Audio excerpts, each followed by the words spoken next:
Shalom dan salam sejahtera bagi kita semua. Jemaat yang dikasihi oleh Tuhan, marilah dengan hati yang penuh sukacita kita naikkan ungkapan syukur kita kepada Tuhan, karena atas berkat-Nya kita boleh bersama-sama hadir dalam ibadah minggu ini untuk kita boleh bersama-sama belajar dan merenungkan firman-Nya. Jemaat yang terkasih, renungan kita pada ibadah minggu ini terambil dari kitab Perjanjian Baru, yakni Lukas 6 ayat 27 sampai 37. Tadi kita sudah bersama-sama membacakannya. Maka dari itu, jemaat yang terkasih, tema yang sampai kepada kita sekalian pada minggu ini yakni membalas kejahatan dengan kebaikan. Jemaat yang dikasihi dalam Tuhan kita Yesus Kristus, mengawali khotbah ini saya ingin bertanya kepada kita semua di tempat ini, dan boleh kita jawab dalam hati kita masing-masing. Pertanyaannya yang pertama, sampai dengan saat ini sudah berapa banyak hati kita terluka oleh perbuatan jahat seseorang kepada kita? Sudah berapa banyak hati kita terluka oleh perbuatan jahat orang lain kepada kita? Pertanyaan yang kedua, kebalikan dari pertanyaan yang pertama tadi, sudah berapa banyakkah kita melukai hati sesama kita oleh perbuatan kita yang jahat? Mari bersama-sama kita jawab pertanyaan ini dalam hati kita masing-masing. Tetapi jemaat-jemaat yang terkasih, jikalau kita merefleksikan, maka dari itu mungkin banyak sekali kita menerima luka maupun kita yang menjadi penoreh luka bagi sesama kita. Maka ketika seseorang itu menorehkan luka kepada kita, ketika seseorang menyakiti hati kita, secara manusiawi itu akan muncul perasaan dendam dan ingin membalasnya. Mungkin ketika ada yang menyakiti kita, kita katakan begini, tunggu aja giliranmu. Tunggu aja, kapan kau gak kubalas, kapan kau gak kena. Pasti seringkali hal tersebut ada, dan seringkali hal tersebut kita lakukan dalam kehidupan kita.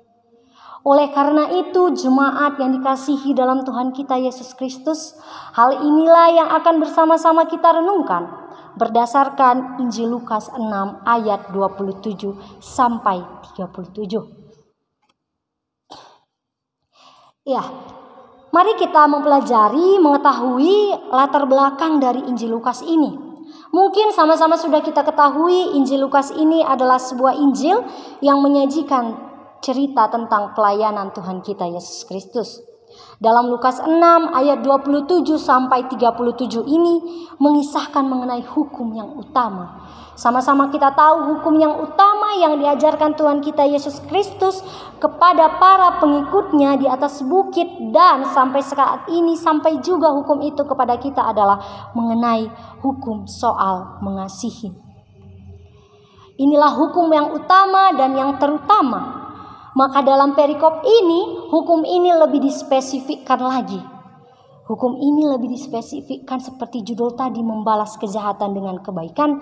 Maka hukum ini mengenai hukum mengasihi musuh. Ketika kita mengasihi orang yang menyayangi kita, itu mungkin terdengar hal biasa, sebuah hal yang biasa. Tapi ketika kita mampu mengasihi musuh, ini adalah suatu hal yang luar biasa. Maka dari itu, melalui pengajarannya ini dalam konteksnya, Yesus mengharapkan hal ini bisa selalu kita lakukan, bisa selalu pengikut-pengikutnya lakukan, tidak hanya sekedar didengarkan, tetapi bisa kita juga menjadi pelaku dari firman-Nya. Jemaat-jemaat yang dikasihi. Maka dari itu, mari bersama-sama kita melihat pada ayatnya yang ke-31, boleh kita memperhatikan Alkitab kita, bahan kita tadi di ayat yang ke-31. Maka ayat yang ke-31 ini, jemaat yang terkasih, dinamakan juga sebagai sebuah aturan emas ataupun etika timbal balik.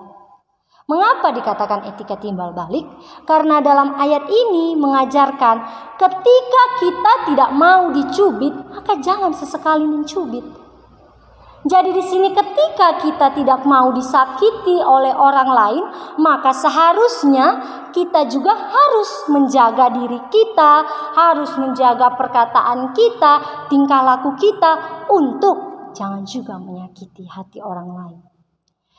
Maka ketika kita sudah dapat melakukan hal tersebut, yang tercipta adalah sebuah kedamaian dalam dunia ini. Tetapi sekarang jemaat-jemaat yang terkasih, yang menjadi persoalan adalah, mampukah kita menerapkan hal tersebut?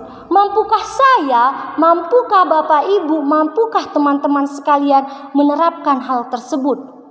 Mampukah kita mengasihi musuh kita? Bisakah kita untuk tidak menyakiti perkataan orang lain?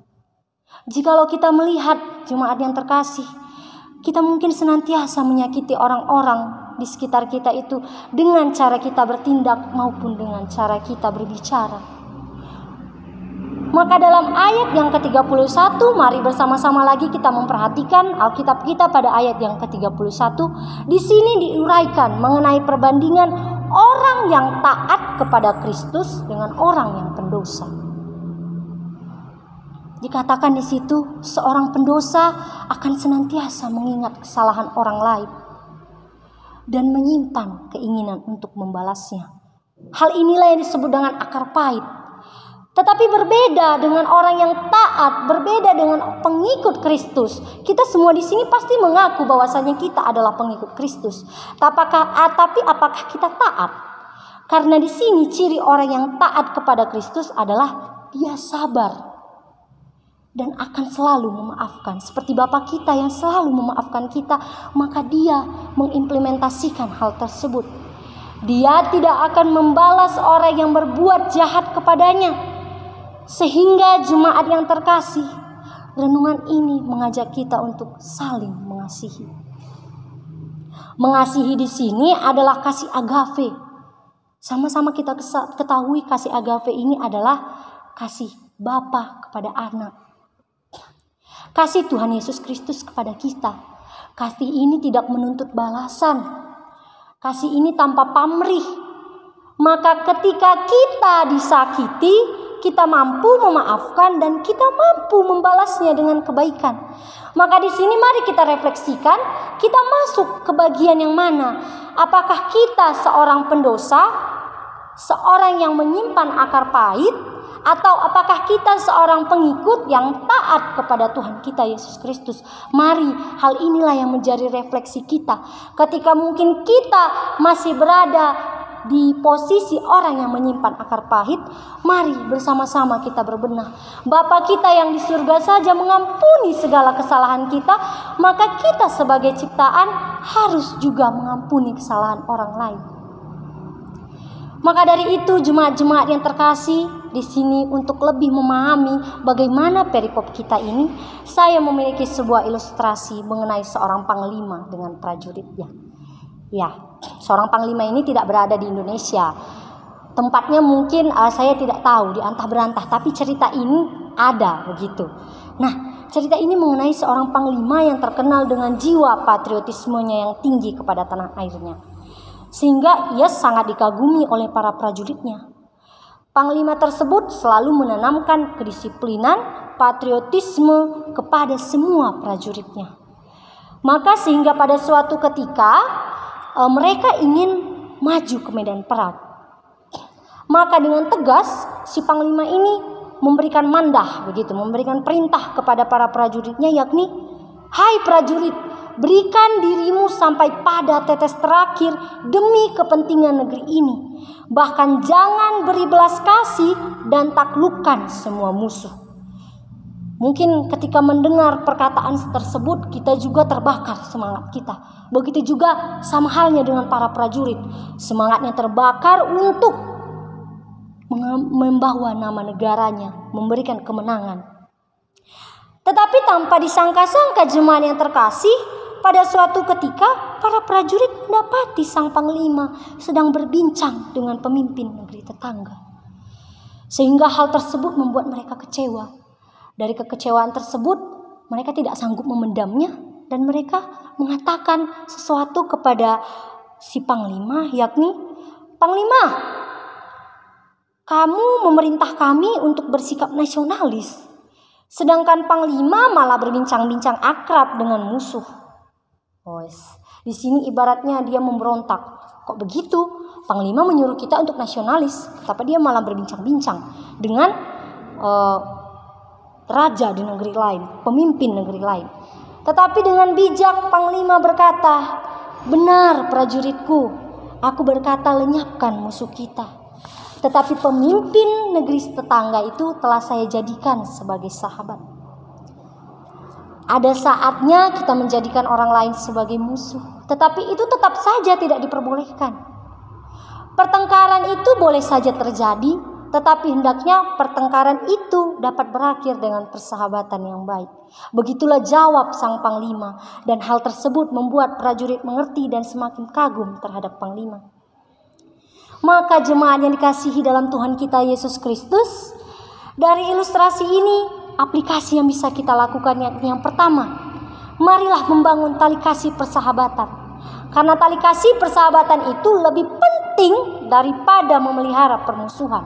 Seperti kata pepatah, 1 juta kawan akan terasa sangat kurang, tetapi 1 musuh terlalu banyak.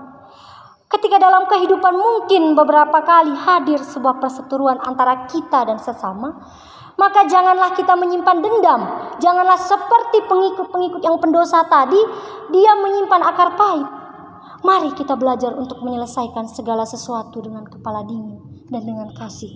Sehingga dengan begitu kita akan mendapatkan keselamatan ketika kita mampu mengasihi musuh kita sekalipun.